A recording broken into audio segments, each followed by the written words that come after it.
लेकिन इसको भी आपने बेच दिया है। अरे घर की देवी होती है पत्नी, घर की देवी होती है माँ। आज अपनी औलाद को कह दो महाराज जब मेहमान आए जल पिला दो, पिताजी को काम बता दो। आज ये स्थिति हो गई कि पिता अगर घर में होवे तो बेटा बस बाहर चला जाए, ने बेटा घर में आवे तो बाप बाहर चला जाता है, क्योंकि प्रेम नहीं बचा है, कहीं प्रेम नहीं बचाया। आज हर एक बहू अगर चाहे ना, कितने वृद्ध आश्रम खुले ये तो आपको भी पता होगा। कई माँ बाप बेचारे वहां अनाथ बन करके बैठे। अरे किसी की औलाद कोई बैंक मैनेजर है, कोई बड़ी नौकरी पर है, कोई इंजीनियरिंग है, कोई व्यापार संबंधित है, सबके बड़े बड़े औलाद है, फिर भी वो माता पिता वृद्ध आश्रम में जाकर के दुख धोक रहे। क्यों धोक रहे, क्या कारण है? क्या माँ बाप की गलती थी कि अपनी औलाद को इतना बड़ा करके ना, इतना समझदार करके उसको पढ़ाया लिखाया, मजदूर से पैसा कमा करके अपनी औलाद को पढ़ाया लिखा इसलिए कि तू मुझे वृद्ध आश्रम में छोड़ करके आएगा? माँ बाप इसलिए बड़ा करते हैं अपनी औलाद को। आप देखना महाराज, अगर हर एक बहू अगर बहन बेटी अपने घर आवे नहीं तो वो अपनी भाभी से कहे माता पिता का ख्याल रखना, मेरी मम्मी का ध्यान रखना। क्यों? आपने अपने सास ससुर का रखा ध्यान? भाई पीढ़ी बाई पीढ़ी चल रही है। अगर आप किसी के साथ में जैसा व्यवहार करोगे, आने वाली पीढ़ी भी आपके साथ में वैसा ही व्यवहार करेगा। जिस प्रकार आपकी सास और आप बहू हो, एक समय आएगा कि तुम भी सास बनोगे और आपके घर भी बहू आएगी। जिस प्रकार आपने सास ससुर के साथ में ऐसा व्यवहार किया है, आने वाली पीढ़ी भी आपके साथ में ऐसा ही करेगा।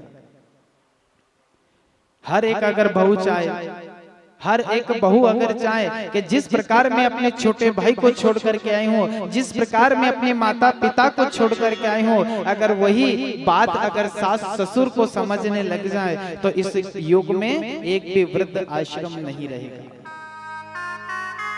अरे उस पिता को देखो आप, अपनी औलाद के लिए कितनी मेहनत करता है, अपनी औलाद के लिए कितनी मजदूरी करता है, दूसरे के घर जाकर के मजदूरी करके कुछ पैसे कमा करके लाता है कि मेरी औलाद सही रहेगा, मेरी औलाद के लिए कुछ खाने के लिए ले जाए। अपनी औलाद को भूखा नहीं सुलाता है, अब अपनी औलाद को भोजन करा करके सुला देता है एक पिता, और स्वयं भूखा सो जाता है और सोचता है कि मैं भूखा रह जाऊं तो चलेगा, लेकिन मेरी औलाद भूखा ना सोए, इसलिए वो दिन रात मजदूरी करता है। और बड़ा होकर के वो बेटा अपने माता पिता को घर से निकाल देवे, जो मन में आवे कह दे, तो ऐसी औलाद को भी क्या जन्म देना।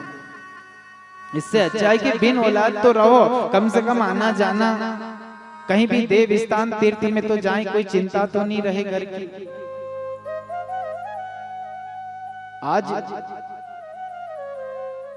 आज ध्रुव एक उत्तानपाद नाम का एक राजा था, उसकी दो पत्नी थी, सुरुचि और सुनीति। एक पत्नी के गर्भ से जो बालक का जन्म हुआ जिसका नाम उत्तम रखा गया था, और एक माता के गर्भ से बालक का जन्म हुआ जिसका नाम ध्रुव रखा गया था। अब एक दिन राजा ने विचार करा, अपने राज सिंहासन पर बैठा था, राजा था वो, अब राज सिंहासन पर बैठा और उनकी संतान उत्तम उनकी गोद में आकर के, हाँ कूलर देख लो, कभी कूलर नहीं देखो वे सब में देखवा लगे। कथा बात ले जा जो एक एक कूलर ना यजमान के।